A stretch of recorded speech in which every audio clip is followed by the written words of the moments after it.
You're listening to the Cricket Podcast. Hello, everyone, and welcome to the Cricket Podcast, where we're going to be wrapping up day 3 of the second test in Vizag, which I've been saying wrong for 3 days. I'm Jack Hope. I'm joined by Max Rowe-Brown. Max, it was a pretty good day of cricket, wasn't it, today?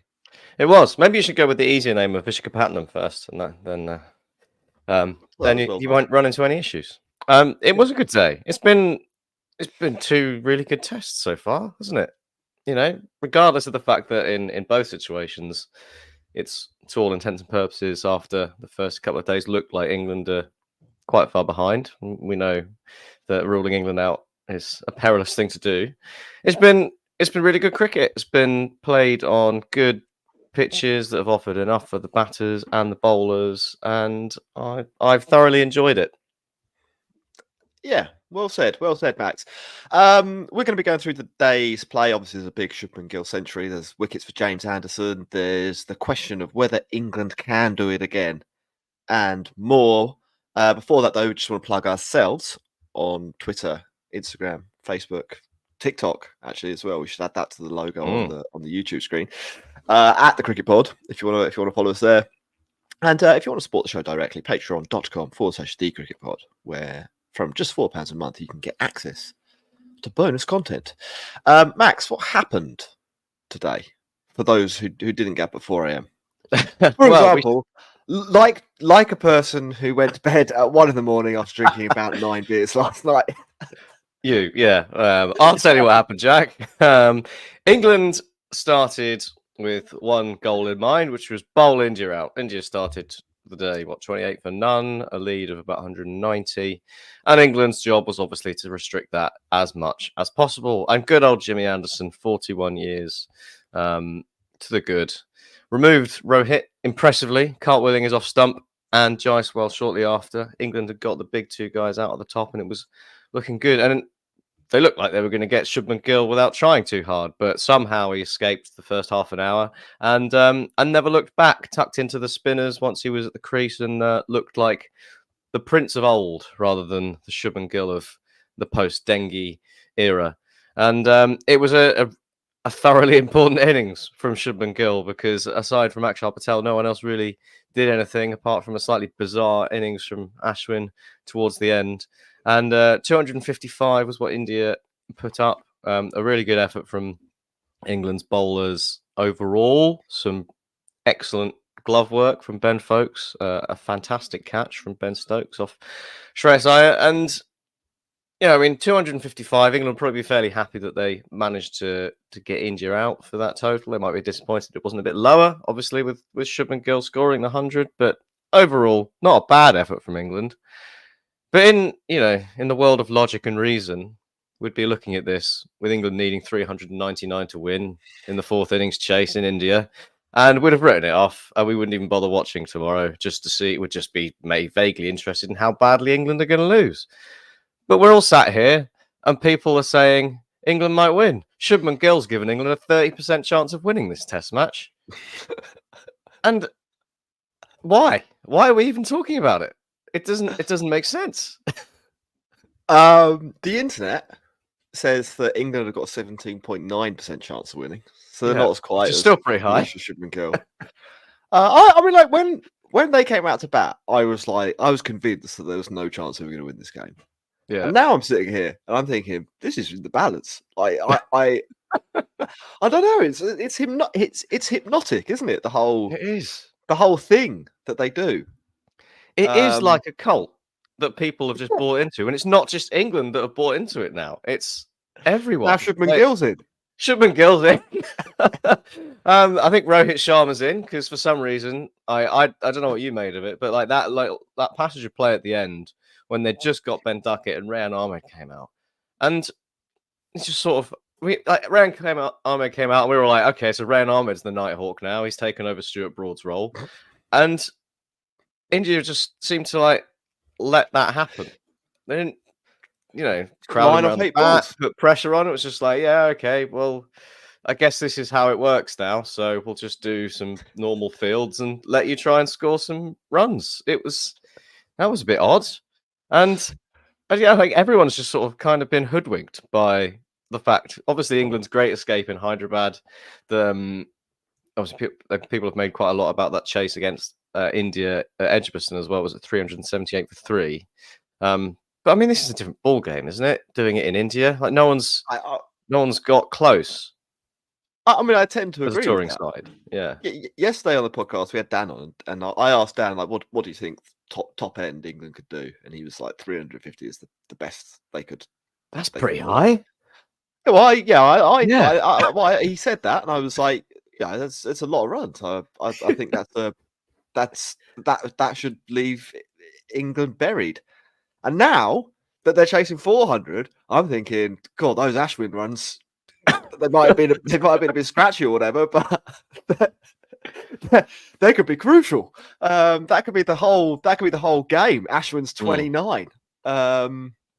Madness, really. Yeah. Well, I think Ashwin might have made a little bit of a mistake scoring those runs, actually, because they're the runs that took England from what would have been, I think a record chase for a touring side in India to a record chase of anyone in India in the fourth innings, including India.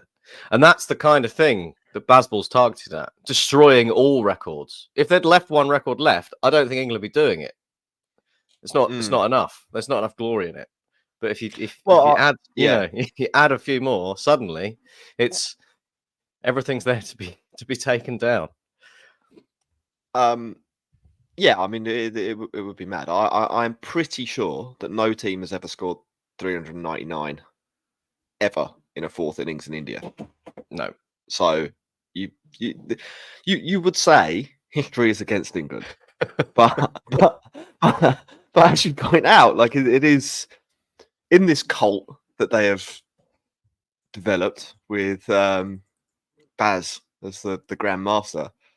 Yeah, Grandmaster Baz. Grandmaster Baz. You just don't really know. Should we talk about Shubman Gill? It was his day, really. Is this his coming of age innings? I don't know about a coming of age innings. I think it's possibly a bit of a turning point for him in the sense that there's been a lot made recently about. I think he's got like a really good record in Ahmedabad and quite a bad record everywhere else. He's averaged like, is it 20 odd with the bat at number 3? Jaiswal's come in and kind of supplanted him as the opener and sort of the new golden boy. So I'd say it's sort of it's a reminder to everyone of the quality of Shubman Gill and what he can offer. I think that's where I would place it. I don't know if it's like the coming of age, like that Shubman Gill has arrived. He is the next big thing. I think it's just to like, hang on a minute. Let's not, say write him off as some overhyped, not want to say failure, but slight disappointment to what he's been talked up to be. I think it's just there was class in there, but people will still look at the first half an hour. He got a little bit lucky with, I suppose, not being given OEW in a couple of edges, but you need that luck to get 100 more often than not. You don't get 100 unless you're Jaiswal in the first innings. You don't get 100 without a few scrapes along the way, and you came through those and motored along. And to me, it was just a good example from Shubman Gill to show everyone what he's all about. And full credit to him because they look like being quite important runs. England might fall in a heap and end up being 200 all out, and it might not matter. But there's every chance that those 104 runs are absolutely crucial. And fair play to him because once he got going, he looked serene. Some of the shots off the spinners were glorious. The use of the feet to get to the pitch, particularly off Rayan Ahmed, tucking into him a bit at the sort of start of his spells, it was highly impressive. So it was nice as well to see Shubman Gill in that flow because it's nice to watch when it happens, and it's been a while since we've been able to see it. He had a touch of the Zach Crawley-itis to him, didn't he? In Test cricket, I would say. Like I've got his stats up here. 21 tests. So this is before this test. 21 tests, 39 innings, only 1,063 runs at an average of 29. You look at him and you think, like early career Zach Crawley, and you think that he's got all the stuff that you need. Like it doesn't really make sense that he averages under 30. Like It doesn't seem right. So you would sit. I mean, I think Shubman is probably overall a better player than Zach Crawley. You would think that average will go in the right direction. Yeah. From this point, it's I think it's a really important ton. To be honest, I think it's there's a world where England are bowled out by sort of halfway through the afternoon session, and it kind of doesn't matter mathematically whether he gets those runs. But right now, the total on the board, as we were saying like 3 minutes ago, it feels like it might be possible, but also it is impossible because of Shubman Gill. Doesn't make any sense at all, man. Yeah, you've lost me, I'm afraid. Shall we move on? Yeah, let's move on. I've got quite limited notes for this podcast, Max. The next one I've got is Shreyas Iyer is a fraud. Right. Can you discuss that? Well, I mean, we have our thoughts about why Shreyas Iyer is a fraud, which is because if you bowl it at his head, he's immediately out. But actually, everything else about his game, particularly the drives, the front foot stuff, is pretty good. Like, he's a solid player. It's just like he's got one huge glaring weakness in his game. But obviously, that wasn't what befell him today. He fell into Ben Stokes' trap. He tried to get him to hit basically left a bit of the park open. So go on then, knock us over the fielder's head into this region, and probably picked the wrong shot to do it. The inside out drive. It's not the easiest shot to play in the world, but it was a little tighter to him than it should have been. And I think that was just probably a bit of a brain fade from him and just falling for it. Ben Stokes tried something. It worked because it always bloody does with Ben Stokes. I'm almost getting annoyed now. He tries something and it just works. It shouldn't work. It just does. And to top it all off, Ben Stokes took a really, really good catch running back. So, I mean, I like I quite like Shreyas Iyer going for it. I quite like being presented with this sort of dangled carrot and saying, "Well, I'm going to take it on. I'm good enough. I believe in my ability," and I also, respect Ben Stokes for giving him the opportunity to. It's baseball all over, isn't it? That little bit of play. It was a good bit of work. But I mean, Shreyas Iyer, you always want more from him, don't you? I think that's I guess when you're calling him a fraud, that's probably where it comes from. Like, you look at him there, and you can see he's got class, and you're really frustrated when he doesn't show it or put it out there. But I mean, it is obviously there. Kohli not being around is a massive loss for this middle order. But you do look at that and you think, like, someone has to take control. It was Shubman Gill today. He stepped up, took the authority on to sort of be the leader in that middle order. But I think you'd want more from Shreyas Iyer in that respect, because he's been around the side a bit longer. He was sort of initially vaunted as like someone who could be the next Kohli because he's got a similar cover drive, and you do sort of wonder where he's going to just stand up, take control, be assertive. It's just sort of there, isn't he? And hasn't staked his claim enough.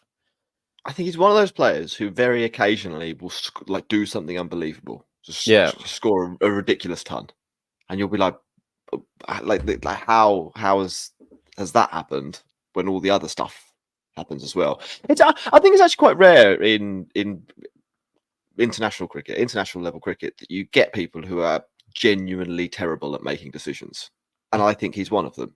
I think he just does so much dumb stuff.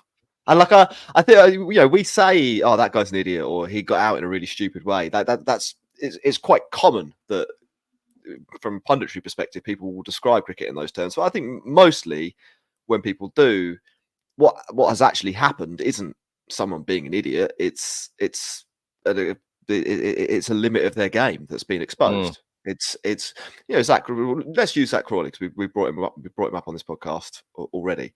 Like, for 3 years, all you did was bowled outside off stump, and the guy would edge it to second slip.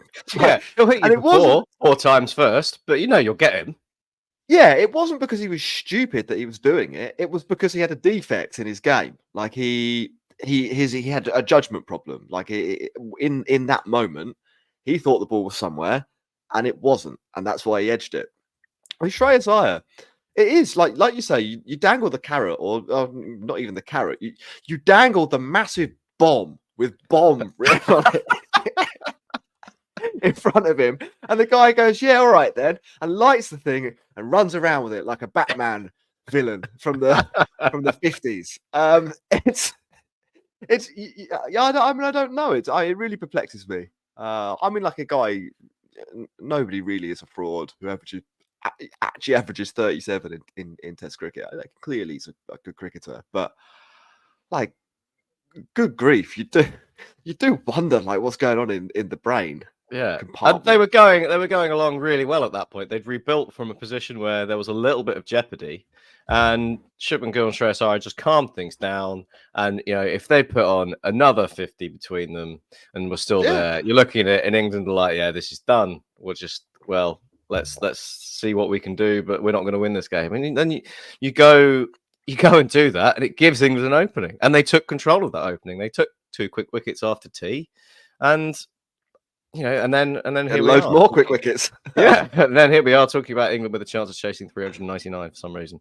But it's I mean, to say he let England in would possibly be a little extreme, but he did. He could have shut the door completely, and he just left a tiny bit of draft on his way out the house, and yeah, it's quite the tale, isn't it? As well with India, like it. Yeah, it's old school. Most teams of the world, most teams of the world, they pay at least a bit of a consideration to batting depth. And I think we talk on the preview about why we thought Washington Sundar might play, and I think India probably picked the right team. I think they've equipped themselves with the bowlers that should be able to bowl in England out in the 4th innings. And Washington Sundar wouldn't have been the kind of bowler that you'd have necessarily backed. However, like, they're heroically crap at batting. It's it's amazing that you've got Kuldeep Yadav at 9. Charitably at 9 as well. I mean, like, it's astonishing. Max, so let's wrap up the podcast. I think it's sort of it's a prelude to what will ultimately determine who wins the match tomorrow. I can't see it going to a 5th day. The question is, can England do it? Like, I want to hear your thought process here. How should they set about it, and what percentage chance? Yeah, so I mean, I said in the Discord before England went out to bat, like, yeah, they've got a chance, but I'm putting them at about 2%. Like, if you played this game 50 times, England will win one. I think that might have been a little harsh, but not by much, right? You look at all the body of evidence against that this could happen for England, and the body of evidence in favour. And the body of evidence against it is overwhelmingly larger than the body of evidence in favour. If you just take back strip back a little bit the Bazball, the stuff that happened in Hyderabad, and think about it logically, then there's the chances of England winning this game are tiny, minuscule. But I don't think people aren't really. They're ascribing a lot more than just logic to whether England can make this chase. Recent history, obviously, recency bias. We all know about recency bias. That comes into it. And I think that is playing a part in what people are saying here to a degree. The very recency bias of Hyderabad, I think, playing into it. But if there is one team that's going to do it, it is England, because we've seen how they play it. And I'm trying to think of a logical reason as to why.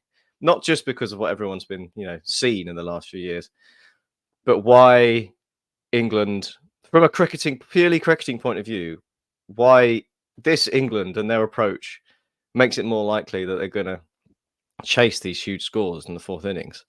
And I think it's just about the time it takes them to do it. It's the run rate. You think if you're chasing 399 in the 4th innings, you'd say you'd need 120 overs to do it at least, And by that point, you've got through 2 new balls and 2 extended periods where the ball is going to be turning, and you're going to be into like the middle of a 5th day where the pitch has deteriorated further and further and it gets harder and harder to bat.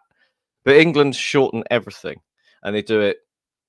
They'll probably need to take a second new ball, but possibly not for long if they're going to win it. Like, they're going at nearly 5 and over already, so that would be exactly 80 overs if they were going at 5 and over. Yeah. So you're looking at that England targeting trying to do it like within 1 new ball, and from that point you're also doing it's 1 day. You take the 5th day out of it completely, so the pitch is a little bit better to bat on. So like there are logical reasons as to why the way England play and just speeding up the game makes it easier to do these big chases, because you take a sort of more of the jeopardy out of it, and that's where I think this approach works. You just get the better of the good batting conditions while they're there. But I still think like 10% would be the top end of what I'd give England in this, because there are a few that are starting to keep low. We've seen that. If England do try and get a bit greedy and hurry the scoring along, there is every chance they'll just get pinned in front. Ben Duckett's one even bounced a bit more, so there's a bit of variable bounce going on, which makes it a lot trickier. So England have to be smart about how they speed things up, playing with a straight bat, that kind of thing. But there's always a chance with this England side. And again, like I'm seeing signs that Rohit also believes that England might win this game, and that is the first step towards winning a game from an unlikely situation. Make the opposition believe that they might lose this. And that makes a huge difference. Like if the opposition are just, we've got this, like we're confident, then that's the first battle you have to overcome. And I think they've already won that, bizarrely. So it could happen. But I'm not saying more than 10% for England. I think that's probably fair. I mean, like the thing I would say is that the range of possibilities tomorrow are so vast that apart from really is. That's not going to happen. Is a really enticing prospect. I mean, like England, what was that? Their first innings, they lost the last 9 wickets for about 120 or something like that, didn't they? Or 130. Like, England could easily lose this match by 200 runs. But I also think they could win it by 5 wickets. It's and like before a second new ball is required. Like, that is a thing that could happen. What I think probably edges it towards India is how well Bumrah has bowled, how this pitch seems to suit him, and how he's been able to extract reverse swing. In the first match, it was very much a new ball wicket. If that makes sense. Like the average in the first 40 overs, I think, was about 30, and in the next 40 overs, so 40 to 80 with each ball, the average was about 50. In this match, it's been a game where you've been able to take wickets throughout the duration of the innings. We've seen wickets fall pretty regularly, and reverse swing's been part of that. And there's probably no better reverse swing bowler than Bumrah, as we saw in the first innings. Little up and down. I think that'll be very, very difficult for England. Yeah, to overcome. If he bowls anywhere near as well as he did yesterday, England haven't got a chance. I mean, if he bowls a quarter as well, like India are cancer to victory here. Phenomenal. And the other thing is obviously we don't really know with this, but Joe Root has got a finger injury. Apparently, it's an external injury, so probably a little cut. I think I mean, like I've not seen anything that says he won't be able to bat, but it's a thing that we need to consider. Max, I think that's probably it for today's podcast. We'll be back, I think, tomorrow lunchtime with more cricket action. I'm sure, lunchtime in the UK, obviously, not in India. I'm sure we'll be talking about the end of this game. Like, I cannot see it going to a 5th day. No chance. Right. No. Goodbye, everyone. Thanks for listening.